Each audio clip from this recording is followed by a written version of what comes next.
let's come to the fast bowler, Zaheer. For someone who's had a tough time, often he was even in the news for the wrong reasons when the whole COVID positive. I won't call it debacle, but the whole COVID positive knock-on effect happened on the entire tournament. Obviously, he would have been in focus over there. So all that to shrug off, as Harsha said, in 90 minutes to tell yourself, soak in the emotion, but go out there and represent the country. Well, actually, the Sandeep Warrier has been part of RCB when I was playing for RCB. So he's come a long way, and the emotions I can relate to is because of that. Like, he was this young kid who had joined the RCB squad and was wanting to bowl really quick, and he was very quick at that stage. With that awkward angle which he used to create, and then later on had some serious shoulder injury, which kept him away from the game for a while. So I think all those emotions must be coming out right now. It's just the journey has not been easy for him. Playing Ranji Trophy regularly, being part of an IPL team, then falling out of the circuit, and then making crawling back up. I think so that is something which all the journey must have made him emotional right now, and I feel for him because I've seen how he had started and where he has reached now. Last couple of years playing so consistently well and making an impact at this level. Yeah, the 44 wickets he got in one particular Ranji season, probably 18 or 19, one of those two. It was the 1890 season, and that when Kerala actually made it to the semi-final, Harsha, and that is something that will stand you in good stead. Take the wickets, and for a I keep calling them franchise, for a state that is not necessarily in your top 4 in Ranji Trophy, I think that will make a difference to him. But a state that's starting to produce more and more good players. So I'm delighted for him. Eventually, the proof of the pudding's in the eating. So we'll have to wait and see how he goes. My feeling is he'll get the game. I don't know how similar the surface will be to the surface we had the other day when Nitin Saini was playing, just because he was on 2 feet and fit and had to play, and is not anymore. But economy of 7.29, if he can deliver that, it's not too bad. I'd like to see the strike rate. He's getting about a wicket and a bit per game, which is also not too bad. So if he can deliver that, I think we're good. I don't know what the track is going to be like, because Sri Lanka have made an unusual change.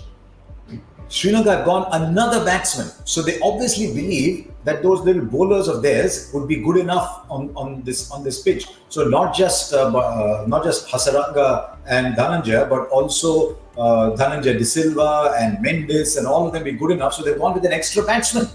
So our good friend, Mr. Karunaratne, I don't know where he's going to bat now. and our other good friend, who happens to be the captain of the team, might bowl a full 4 overs.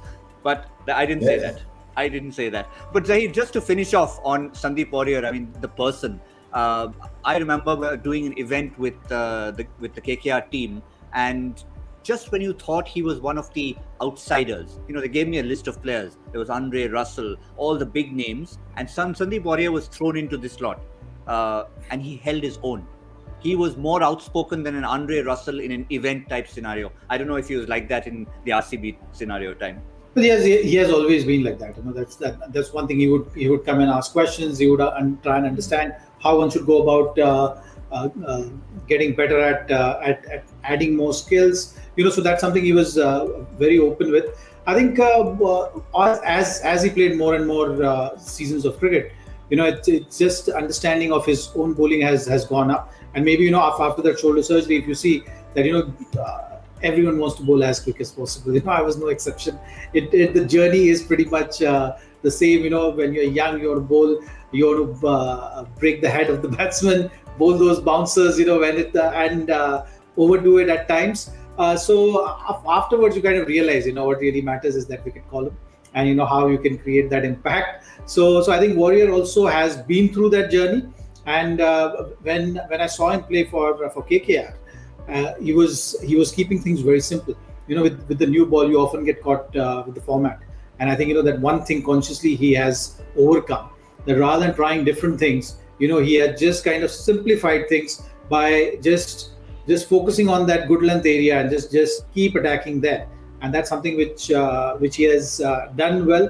So as a bowling unit, it's very important for all the bowlers also to understand that what kind of role you are playing. When you look at the batting lineup as well, right? You have power hitters, so they're specialized in playing a particular role. Similarly, for bowlers also, you can actually really specialize in just focusing on one area and getting really really good at it. And I think in Warriors' case, that has happened with the conscious effort from him. I'm thinking of one other bowler, Gaurav. I'm thinking of one other bowler. He gets picked in the Indian team to go to England as a reserve bowler. But there are already 6 fast bowlers in the side. So he's picked really as a 7th. For him to break into the test side, a lot of things have to happen. But he's probably thinking, see, Natarajan played a test match in Australia. Who knows? I might get a test match there. But if he had not been picked, I'm talking about Prasidh Krishna. If he had not been picked for that England tour as a net bowler, he would have been playing almost every game over here. So it's amazing. In these COVID times, you never know what is happening, where careers are taking you, where you're going next. You just get up every morning and say, Lord, what are you giving me today? And I'll take it.